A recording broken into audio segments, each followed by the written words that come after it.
come right in. Oh, George, we've got company.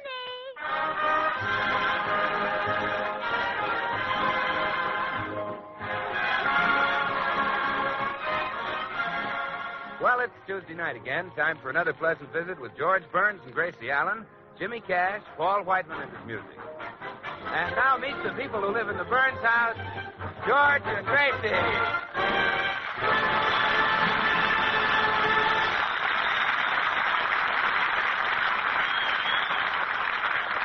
Well, it seems there's great excitement at the Burns home this morning. George is being considered for public office.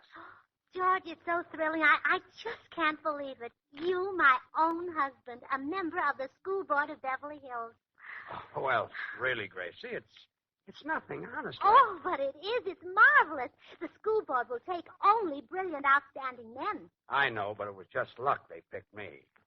Might have been any one of a dozen other brilliant, outstanding men. Oh, just wait till my mother hears the news. That blockhead who married Gracie, she always called you. Oh, well, I forgive her. Oh, believe me, she'll have to change her tune. Yeah, I guess so. From now on, she'll have to call you that blockhead who's on the school board. Yeah, but don't forget I'm not elected yet, Gracie. Miss Pringle, the head of the board, said it's between me and this fellow Hutch. Oh, Mr. Hutch hasn't got a chance. I've heard around town that he never got past the 5th grade in school. Really? Sure. And your personality will easily make up for the 2 grades he has on you.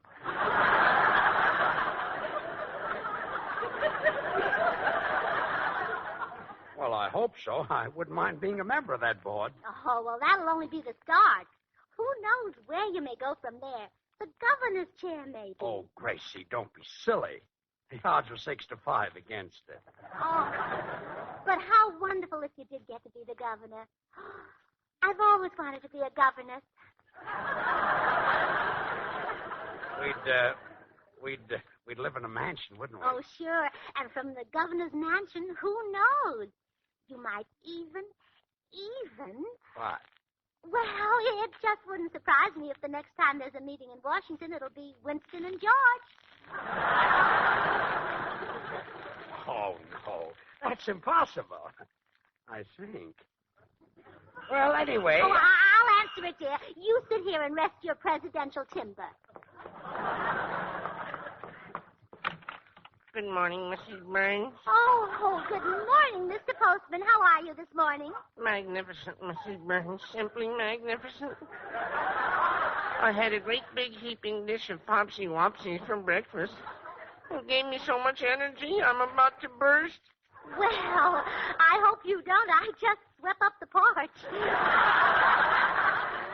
My, you look happy this morning, Mrs. Burns. Oh, yes. I'm happy because my husband is going into politics. I'll never forget my own political career in college. Oh, really? What were you running for? Cheerleader. I was unanimously elected when they saw I had the old pep and ginger. Would you like to hear the yell at one for me? Oh, I'd love to. All right, here it is. Hit 'em hard. That's what wins. Poke 'em in the eye. Kick 'em in the shins. Adam team. Fight, fight, fight.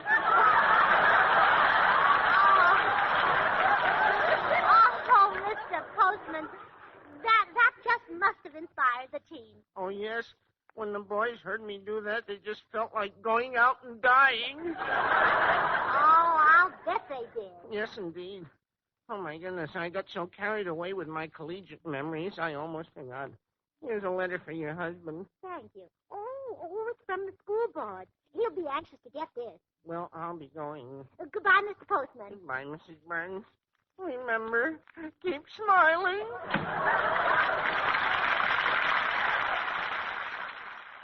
Let's pause for a moment. We'll return to the Burns and Allen Show right after these messages. To find out more about old-time radio, old-time video, and the pleasures of listening to audiobooks, visit the Audiobook Club website, www.audiobookclub.com, where you can get 4 audiobooks for just 1 penny. MediaBay.com. And now, let's rejoin George and Gracie in the Burns and Allen Show.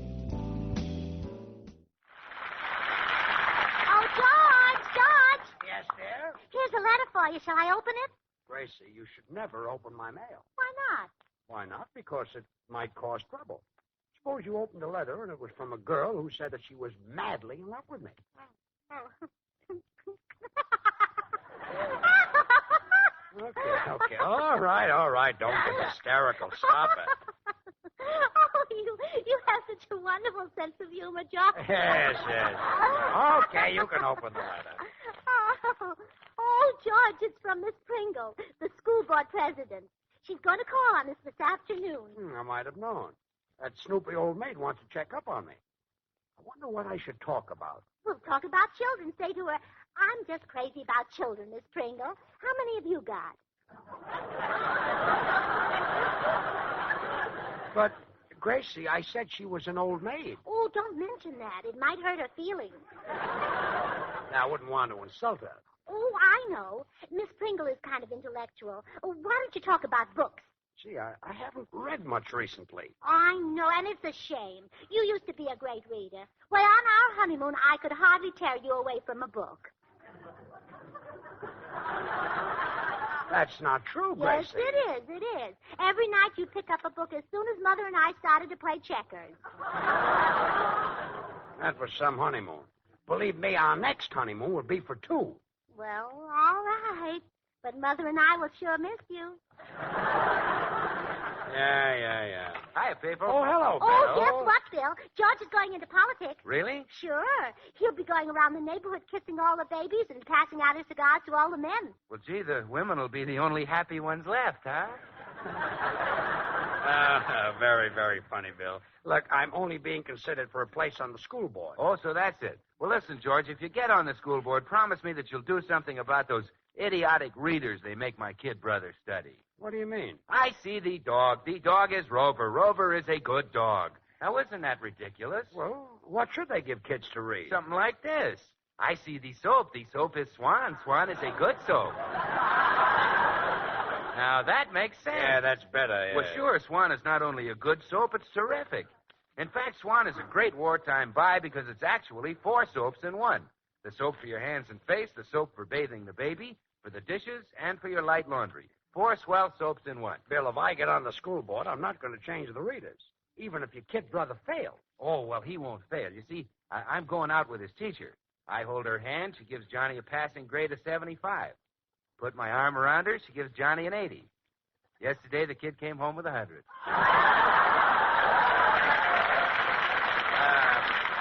Say, Bill. Yes? How'd you swing that? Gave the teacher a bar of Swan to wash her dishes. Oh, no.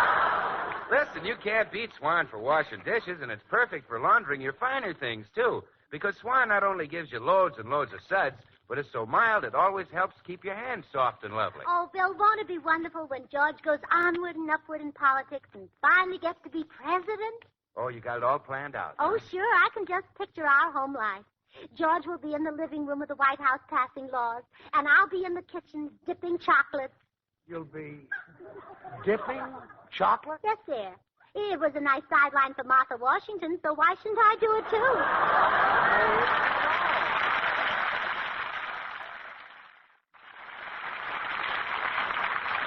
The possibility of George running in the school board election is not the kind of news Gracie can keep to herself. She's on the telephone now, telling her girlfriend, Tootsie Sagwell. Well, yes, Tootsie, it is wonderful, but we're afraid Miss Pringle might prefer George's rival, Mr. Hutch, because he's a family man. Well, it would help George if we had children, Tootsie. Then he could understand their thinking and try to bring his mind up to the level of theirs. Oh, no, I don't think it would take him long. What? Oh, there's someone at the back door, Tootsie. I'll call you later. Goodbye. Oh, it's a little boy. Hello, little boy. Hello. Would you like to buy some lemonade? Well, is it good? Sure, it's good. I made it myself. Mr. Beasley at the store gave me the lemons because they were rotten. Oh, my goodness. That lemonade must taste terrible. Well, Emery likes it. Who's Emery, your brother? I don't think so. He's a frog. Would you like to see him? Well, yes. Where is he? In the lemonade. Oh. frog in the lemonade. That's awful. Oh, don't worry. He can swim like a fish. Well, I don't think I care for any lemonade, thank you. Now, you better run along home and... Say, wait a minute. I have an idea. What's your name? Wilbur, I'm named after my pop. Well, Wilbur, you look like a handsome, intelligent little boy. I like you. You're silly. Oh, thank you very much, and the same to you. Wilbur, how would you like to be my little son for this afternoon? Ooh, I like that. Oh, good. There's a lady coming over here today, and I want you to call me Mama in front of her. And when my husband comes in, I want you to call him Daddy. How will I know him? What's he look like? George? Well, he's sort of, he's kind of, well, he's rather, he's hard to describe. But anyway, remember to call him Daddy. Okay. Oh, it's Mama's darling. Wilbur, this is somebody I want you to meet. Hello, Daddy. Oh, no, this isn't Daddy. This is my little son, Herman. Oh, gee, he's cute. I'd rather have him to my baby brother. You would? Yeah. Gee, you were smart. You sent the baby back and kept the stork. Oh, no. Herman isn't a stork. He's a duck. The stork has long legs like Gary Cooper. Herman has legs like his daddy, George. Haven't you, Herman?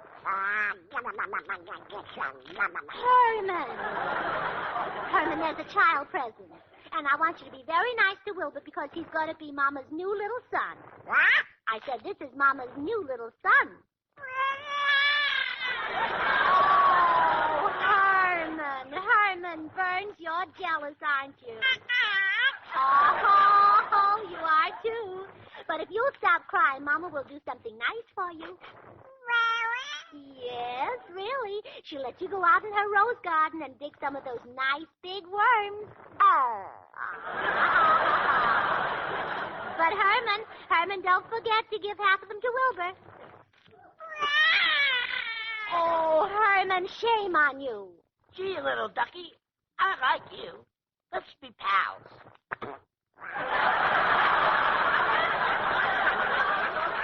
Oh, Herman. Oh, Wilbur, please excuse Herman. He's been cross all day. I guess he got up on the wrong side of George's hat this morning. Oh. Now, you better run home and ask your father if it's all right for you to be my little boy. Okay, but Pop won't mind. Now, if he can get somebody to take Mama, he'll really be happy. Well,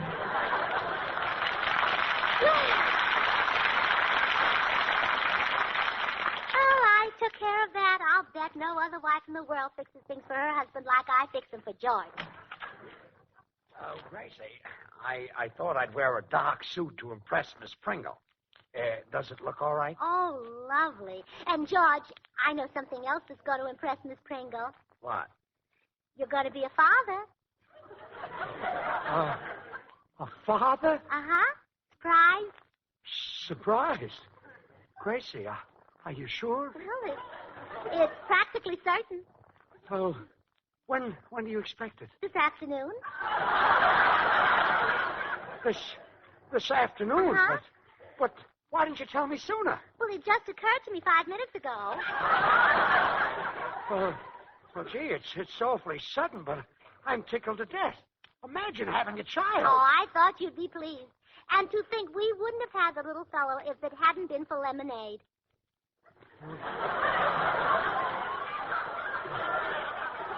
Lemonade? You don't say. Yes, it was lemonade that brought little Wilbur to us. Wilbur? Yes, that's our child. He's named after his father.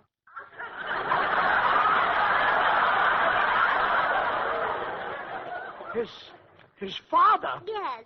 You see, Wilbur is a little boy who's going to pretend he's our son, so Miss Pringle will be impressed. Oh, so that's it. Yes, that's... Why, George, you didn't think... Oh, you're cute. Well, Wilbur got his father's permission to pose as George and Gracie's son. And now we find the Burnses awaiting the arrival of Miss Pringle, the head of the school board. Now, George, you've got to be very nice to Miss Pringle if you want that job on the school board. Oh, don't worry. I'll be nice to her. Remember that she's an old maid, so ask her if she's found anybody under her bed lately.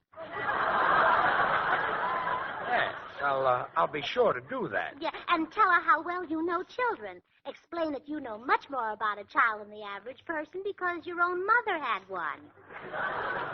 Yes, my father had one, too. Oh, really? Oh, well, that's all the better. Oh, sure. Say, by the way, where is Wilbur? He's upstairs getting dressed. I wanted him to look really nice, so he's putting on your gray flannel shorts. My gray flannels aren't shorts. They are now, dear. Oh, fine. Well, I hope the little brat behaves himself. I told him to be polite to old Mooseface. And I also... Oh, there she is now. I'll answer it, dear. Mrs. Burns? Yes? I am Patience Pringle. Oh, come right in, Miss Pringle. This is Mr. Burns, my husband. Or, as he'll soon be known, George Burns, the educator. How do you do, Miss Pringle? How do you do? I came here, Mr. Burns. May I hang up your hat? No, thank you. I came here to inquire... Your cane? That's an umbrella. I don't carry a cane. Oh, isn't she wonderful, George? At her age, she doesn't use a cane. Just how old do you think I am, Mrs. Burns? Well, I don't know, but you certainly do look young for it. Gracie, I'd like to talk to Miss Pringle. Oh, go right ahead, dear. As long as you talk to women like Miss Pringle, I'll never be jealous. Well, I mean, the reason I wouldn't be jealous of you is because you're so nice, not because you're so unattractive. Gracie, Miss Pringle came here to talk about the school board. Oh, yes. Well, my husband has some marvelous ideas on education, Miss Pringle. Yes, indeed, some wonderful ideas. Well, for instance, he wants to do away with history altogether. Yes, huh? George says, why should children study the life of Alexander the Great just because he invented the telephone? Look, Miss Pringle. Mr. Burns, it is becoming apparent that you're not the man for our school board. But, Miss... I'll be right back. Hiya, George. Did you get on the school board? Oh, no, I'm sunk, Bill. Miss Pringle is here, and Gracie has killed any chance I ever had. Oh, well, don't worry. I'll put her back in a good humor. I've got away with old maids. Are you sure you can handle it? Look, George, you know Carson, the cabinet maker? Yes. I get a 10% cut on every Hope chest he sells. Lead me to her. Well, okay, come on. Miss Pringle, may I present Mr. Goodwin? How do you do? Well, not Miss Pringle, the president of the school board. Yes. Oh, no, you're hardly old enough to be out of school yourself. Oh, Mr. Goodwin, I've been out of school for, several years. Well, how can it be Miss Pringle? How can such an attractive woman be unmarried? Well... Oh, I know. You don't want people to call you a child bride.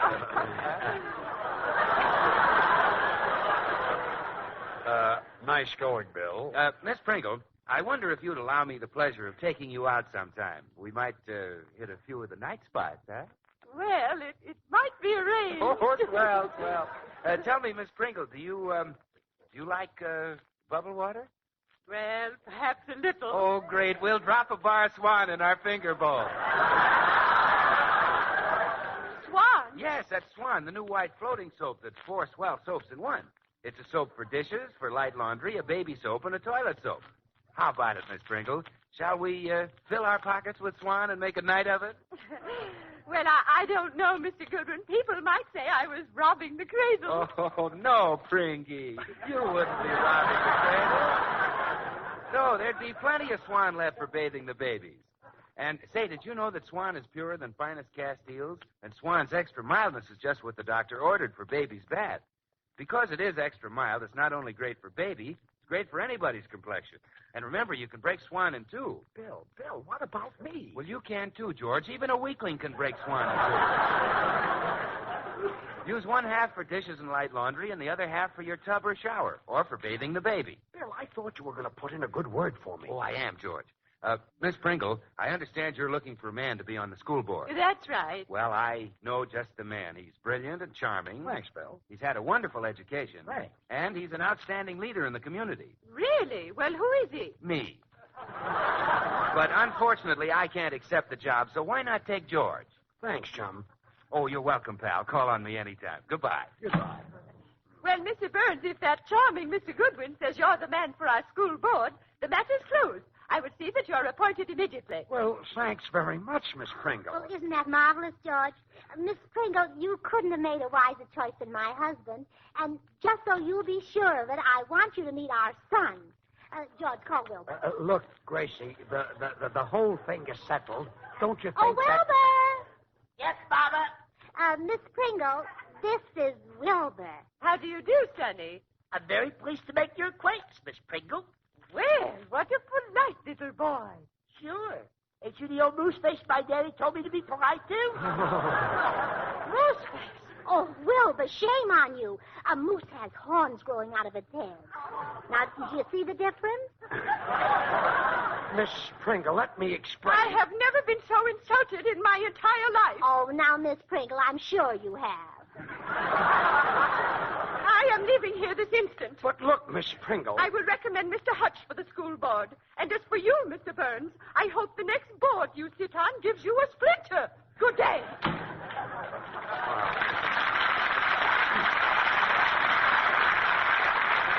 Well, I hope you're satisfied, Gracie. Just when everything was going fine, you had to drag that kid in here, and that silly, ugly, idiotic dope of a kid. Gee, what you must say behind my back? Well, don't you worry, George. We'll find some other way of getting you on the school board. A fat chance. Well, we will. You know what I always say? More cats than one are away skinning. Yeah, they're taking advantage of the nice weather. Oh, maybe Miss Pringle has changed her mind. Come in. Hello, folks. My name is Hutch. Oh, my former rival of the school board, huh? That's right. I just saw Miss Pringle outside, and she told me the news. Tough luck, old man. Tough luck. I'd be on the board right now if it wasn't for this kid here. Oh, that's so? Well, nice work, Wilbur. Come on home, son. Okay, Pop. Gracie, did you hear that? Wilbur's his kid. Why, George, you're as white as a sheet. Here, drink this. Thanks. Ooh, this stuff is horrible. What is it? Lemonade. Lemonade? Yeah.